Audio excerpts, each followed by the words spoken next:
on the 23rd of June voted that parliamentary sovereignty would be restored to this House. And as that happened, so the judges in the Supreme Court decision reinforced it, because they have reversed the clawing of power from this House that has gone to the executive since the 1972 European Communities Act. And this, Madam Deputy Speaker, is where the shocking, outrageous and monstrous hypocrisy of the pro-Europeans clicks into place, none of whom are, of course, members of this place, for no members of this place are ever in any sense hypocritical, as we all know. But they cry parliamentary sovereignty to obstruct the will of the British people when law after law cascaded down from the European Union to a chamber that was empty, to committee rooms that were over in 30 minutes. No interest in parliamentary sovereignty when the ratchet was clawing it away from the United Kingdom, but a great cry when the British people asked to have it back for themselves.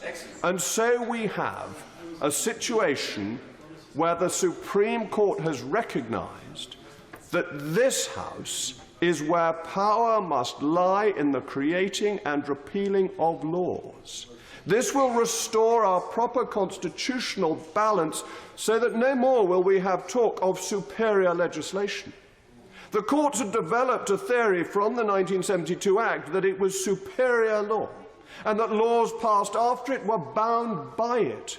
This is alien to the British Constitution. There is no ability for this House to bind its successors, and that principle is being restored by leaving the European Union and repealing, ultimately, the European Communities Act 1972. Once that is done, that thread on which the idea of superior law has been hung is cut, and we are back to a situation where a parliament of 5 years can pass any laws for this country, but cannot bind its successors, and its laws can in no way be overruled by anybody outside the Queen in Parliament.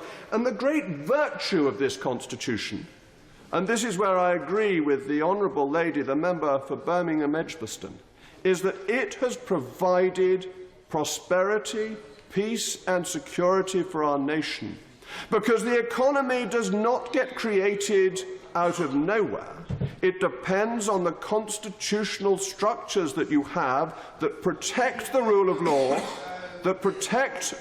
law, allow corruption to be exposed by freedom of speech, and ensure that the democratic will can act as the protector of what is decided and property rights are respected. We are back to that happy constitutional system that was known in this country until 1972. And in the glories of our Constitution, and with the great wisdom of our parliamentary draftsmen, we are doing it in one of the shortest bills to pass through this House. Because all this bill does, and this is why the amendments are all such flotsam and jetsam, designed to obstruct the will of the British people, all this bill does is implement that noble, brave, glorious decision the people made on that day of legend and song, the 23rd of June, in the year of our Lord, 2016. You didn't frankly have the balls to put country before party.